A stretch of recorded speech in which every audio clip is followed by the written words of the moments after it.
Hey folks, I want to make a little video about my 2009 BMW 335i, some good things and some bad things before you go out and buy one. I'm going to sell this soon, and I had hoped that I would have a clean car and it would be a beautiful day and all that, but I've run out of time and I'm just parked up in a lot here so I can just show you my car, some good things, bad things, inside and out, if you're thinking about the 335i. I was looking at four-door sedans with stick shift, with a bit of power, in a relatively low price range, and there really isn't that much on the US market for that, with that description. I mean, you've got a CTS-V, which is probably a little more expensive, even used, and then below that, price-wise, you've got a few Audis and a few BMWs and maybe a couple of Mercedes, but that's about it for stick shift, because stick shift is pretty uncommon here in the US. I ended up buying this car, having read all kinds of things about it, which if you're watching this video you may have too. Things about its power. I think Car and Driver said it was almost as quick as an M3 back in the day. The engine's excellent. This is the, by the way, this is the E90 model, and the engine inside it is the N54, which is a twin turbo straight 6 3-litre. And this E90 was facelifted or updated in 2009, which this model is. So you've got redesigned headlights and slightly redesigned front grille. You've got very different rear lights from the previous E90, still model E90 though. What do you get for your 335 as opposed to 330? From visually, you just get two exhausts and that's it, nothing else. You don't get anything else for spending a little bit more on the engine. A couple cool things about this car is it had all the packages. So it's got the LED pack. This is an LED panel on the side. It's got headlights that are adjustable and move when the steering wheel turns. Fog lights, mirrors that fold, heated mirrors, whatever else, convenience package. This was just before they came out with the M package. So I think it's got what was called at the time the Sport package, but there was no M per se, so you don't get any M badges. Let me show you inside. Alright, so inside you've got quite a compact cabin, quite a simple cabin. This model doesn't have the iDrive, so you don't have any extra kind of screen or display. Extremely simple to look at, and I love the light interior. So let's start talking about some of the really great things that BMW have done, the good things that really surprise you, especially if you're a new BMW owner. You won't be used to some of these features that they've built into the car, which in 2009 were way ahead of its time. You can buy new, I don't know, my wife has a 2014 Ford which doesn't have some of these features. So for example, you've got a lock button here which is just one button. It locks or it unlocks. You don't have to figure out or just quickly make a decision whether to lock or unlock. You just press the one button and it's a toggle, so it does whatever it doesn't do. The folding mirrors, if they're folded in and you start driving, they will unfold for you. When you select reverse, the right-hand side mirror tilts down. You don't have to program that like you would have to in a similar era Mercedes. It just happens with no fuss at all. I mentioned the lights turn the way that you're steering. There's at least 3 controls for the climate. You've got the main one here that you control for the car, but also an extra toggle up here on the front dash for warmer or colder. That's independent of the main setting. And then a similar thing at the back here that passengers can change hot or cold. It's a bit lacking in the multimedia area, but it does have Bluetooth, at least for voice. If you want Bluetooth for sound, you're going to have to plug in a Bluetooth receiver and send it through the auxiliary port. Sound system is excellent. It's got 2 subwoofers under the seat. Cup holders have been complained about before, but you've got to remember this wasn't built for the modern day coffee culture. But 2 cup holders are kind of over on the right hand side, a little bit awkward. Your passengers' knees can bump into them, and there's a couple in the back in the armrest if you pull them down. But quite limited space in here compared to a C300, for example. But I don't mind it. It's pretty compact. I like it. It's a relatively lightweight car, although the 4-wheel drive adds a little bit of weight to it. And that's one of the things that actually I wouldn't have chosen if I had the option. We didn't get a lot of snow last year, and having the 4-wheel drive makes this car extremely difficult to have a lot of fun in. Although on the upside, it's extremely grippy, very difficult to make this car lose traction. Now, one thing that this car came with was run-flat tires, and those provided an extremely harsh ride, so I switched them up and have a much better time. If your E90 comes with run flats, I recommend that you switch them out, especially on the stock wheels. That does mean, though, that you don't get a donut, because the idea is that you can drive to wherever you need to go to on a flat tire. I have regular tires on now. I haven't had a flat. If I did, I'd have to call somebody.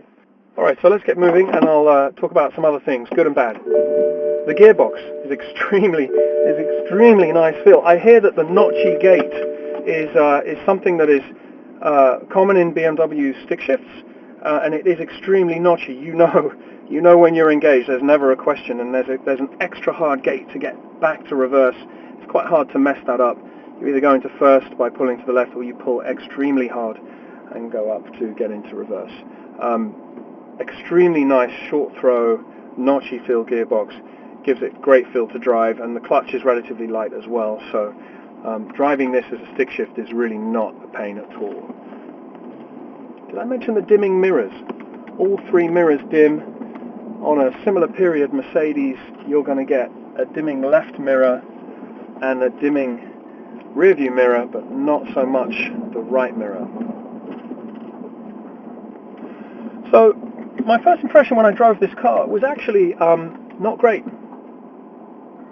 I felt like it was down on power, which is weird, because when you read all the 300 horsepower, almost as fast as an M3, and you've got stick shift, you would think you'd be happy with the power. But I got to be honest, I was expecting this car at least to be able to pull away in second gear, and that it doesn't do really at all. You need to use first to get going. Now that could just be gearing, but it really isn't as powerful. I mean, I put a Cobb tune on this car, just a stage 1. I got an air filter and not much else. It's relatively stock. And I timed myself at sort of 0 to 60 in just over, I think it was 5.2 seconds. That's with one gear change. You can just about hit 60 miles an hour in second gear in this car. I think it's probably why they geared it that way. Yeah, I couldn't get quicker than 5.2. And it just, while the power delivery is extremely smooth because of the two turbos that I think one of them is smaller and spins up earlier, and that helps to make everything very smooth. While it's very smooth, it just isn't super fast. But then again, it doesn't run out of power at the top. I think we've had this up to sort of 130, and it hasn't really had. I mean, it's taken a little while to get there, but it hasn't had any trouble holding that kind of speed. Sound system is great, but you've got these two subwoofers under the seats, and sometimes I wonder if that is part of my next issue, which is really my main issue with this car, and that's the seats. Couple things about them. I'm 6'2", and this seat is as far down as it will go, and when I sit up straight, I'm more than touching the ceiling. I mean, this is not ideal.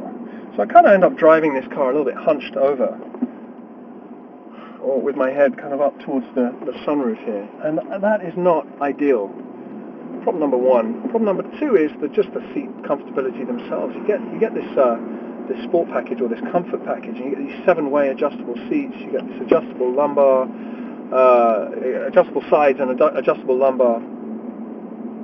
It feels great when you first sit in it, but I've done a few longer trips, just 3, 4, 5 hours in this car, and I can't sit in these seats for more than an hour and a half, maybe. I'm no expert, I'm not sure exactly what it is. They've got these flaps, I should say, at the front that you can pull out that give a little bit more support just under the knee. It doesn't really help for me because I'm tall. I say so tall. I'm only 6'2". But those flaps don't really give. If you're shorter, that will help, and that will give you a nice feel, but not so much for me.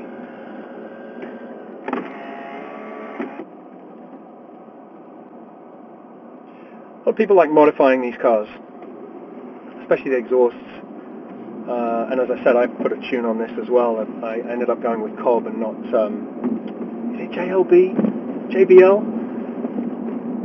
Well, I went with Cobb, and it was good. It was a really great uplift. It made the car much quicker than stock.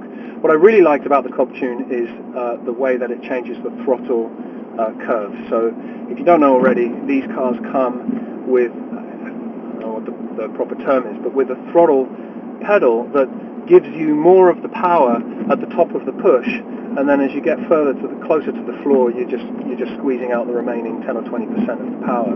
So it's not linear. When you change the throttle, and that gives the impression of speed up front. You know, a little bit of throttle, and you're getting some power, and you're thinking, wow, this car must go fast. Once you get used to the car, though, that's kind of, for me, that's kind of gimmicky. Once I change the throttle to be linear, meaning, you know, if I put my foot 10% down, I get 10% of the power. If I put my foot 50% down, I get 50% of the power. I found the car actually easier to shift, number one, and number two, just more of a pleasure to drive. It's just kind of knew where I was all the time with my left foot. So I recommend that, if not for the speed, just for the slightly more easy driving experience.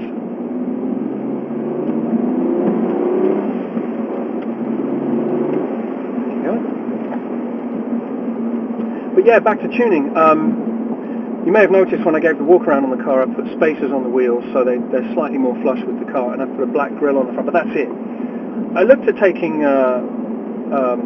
doing a little bit of modification to the exhaust. I don't know if it was the resonator or the cat or whatever, but I'm glad I didn't. This is never going to be an extremely fast car, and I think making it sound like one probably just somehow wouldn't fit, especially in this colour, to be honest with you. This kind of baby blue colour doesn't shout speed at me. I've had issues with the following things that I've fixed. The front headlights, the adaptable headlights, one of them had, I think the servo had come disconnected, and one of them was pointing upwards. A new headlight for this car is going to run you something like $400, I don't know, somewhere around there, and to install it, you're going to have to remove the whole bumper. You can't just slide one of these things out. I ended up kind of getting inside the headlight while it was installed and fixing the problem, so that saved me some money. The little washers that pop up from the front bumper and spray the headlights, those tend to leak in these cars, and frankly I couldn't be bothered to fix them, so I just disconnected the power to the pump, and that solved my problem. Oh yeah, I need to tell you about this. One of the very first things I did when I bought this car was I had the engine walnut blasted.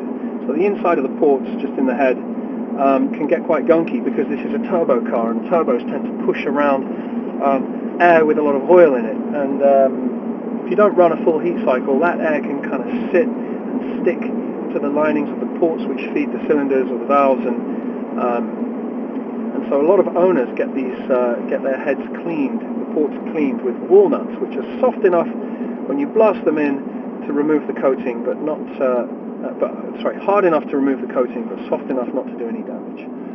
So I had that done at high speed in central Jersey, and I'm happy I did. A lot of guys also remove the down tube, so the two cats that come directly off the manifolds nearer to the engine, the front catalytic converters. And that was actually what I was thinking about doing. This is an X-Drive model, which means it has more going on, more engineering through the transfer case, etc. And actually, replacing your down tubes on an X-Drive requires, I think, dropping of the subframe. So it's a little bit more labor intensive, and if you live in a state where the emissions inspections are rigorous, then you may fail that, and you may have to just pop them back in, which is not a case of popping them back in. It would be a case of paying somebody for the labor again. So doing that once every 2 years wasn't particularly attractive to me, so I've left that stock as well. Though I hear that after the post getting a tune installed, having the down tubes replaced with straight free-flowing down tubes will give you the most power uplift. Other things I've done, replace the cabin filter, replace the air filter. Obviously, regular oil changes, not too difficult to do. There's a little, actually, you don't even have to remove any of the shielding under the car. There's a little flap that you can just undo and drain the oil out. You do need a specialist tool to remove the engine oil filter, but that's it. There's no draining of the oil cooler. I think the oil cooler in this car is really too small to warrant draining itself. Previous owners of this car had the turbos serviced, so I've never had any issues with oil leaks. Although I understand that the oil pan itself, the gasket can go on that as well. And actually, I found out that having one of those just the gasket. Having the gasket replaced can cost you up to $2,000 because taking the pan off the bottom of the engine requires moving all kinds of things, including, I think, part of the steering rack. One other thing that I fixed in this car is the sound system. The auxiliary port stopped working, and I used that for my music. So it's quite important to me. And initially I just thought it was the port itself or the cable, and did a lot of reading, looked at all the fuses. I pulled up the center console, replaced the actual port, traced the wire back to the head unit here. Head unit was good. It took me quite a while to figure out. Actually went into BMW for this one to figure out it was a unit in the back of the car, not the amplifier, but something called a MULF, which presumably is Multimedia something, that had gone bad. Bad MULF. Good MULF. Once I replaced the MULF, everything was great. But here's the thing with these cars. Many of the components have to be coded to this VIN so that they all work together. And the MULF is no different. So I ended up finding somebody on a BMW forum who coded a MULF, or recoded a used MULF, sent it to me, and I just plugged it in and everything worked. It works! It works! See you later, bad MULF! See you later, bad MULF! Ah! See you, MULF! Some deer running across the road. Last one almost got hit. Where there's deer, there are more deer. So that was a big one for me. If I hadn't been able to fix that, I probably would have sold this car. This car now has just over 90,000 miles on it, and I would challenge anyone to find a cleaner e90. I'll show you some images of the inside, even though it's not that clean right now. With everything working, no issues. Not that when you're looking at a new e90, when you're looking at a used e90 or any used BMW for that matter, you want to look for that yellow triangle on the dash, because that triangle indicates that there's something wrong with the car. Now the triangle, in fairness, does come on when you're low on gas, so that could just be it. But if you're looking at a car and it has that triangle on, just flick through the menu and see what the issue is. This car does not have the triangle on because I've been fixing all the issues as I go. Alright, look, we've arrived home. I think in a meandering kind of way, I've told you everything I want to tell you about this car. There's lots of cool usability features in this car. Oh, did I mention the heated steering wheel? I will miss not having a heated steering wheel. This thing is really great. I'm just going to show you the interior before I leave you. Take that with me.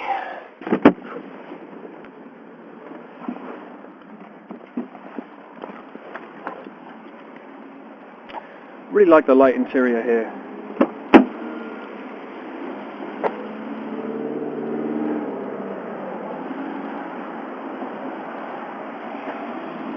Alright folks, thanks for watching my video.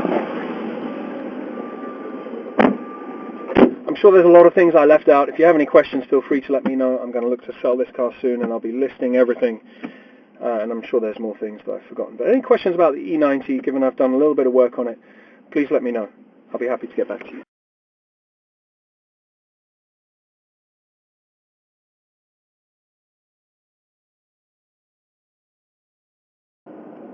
Now if you think about buying a stick shift and maybe you haven't driven a stick shift for a long time, or you just want to get one before it's too late and no cars have stick shift, let me just explain to you a nice feature that BMW put into this car for the stick shift transmission in particular. So I'm sitting here with the car on, the gearbox is in neutral, handbrake is off, and I take my foot off the brake. Nothing happens for a couple of seconds, and then I start rolling back. Let's try that again. So it has this auto rollback feature that it holds the car on the brake for a couple of seconds to give you a chance to get into first, take your foot off the brake, set the gas, and then pull forwards. It just gives you a couple seconds. And as soon as you pull forwards, if you pull forwards before that time, before the brake has released, it will of course release automatically and you'll be able to go. It just gives you that extra confidence that you're not going to stall the engine on a steeper hill. Let's try that again. Yeah, it's almost 3 seconds before you start rolling back. It's a nice little feature.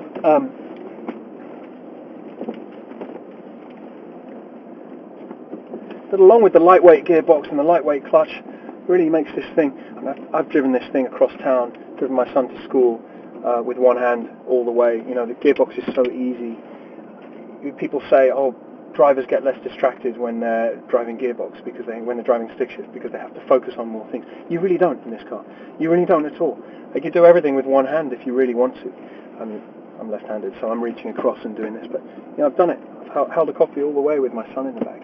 Not a problem to drive this as a stick shift. Really, probably more fun. I'm not really sure how the automatic transmission was back then, if it was very slippery because of the torque converter or not, but stick shift is a joy in this car.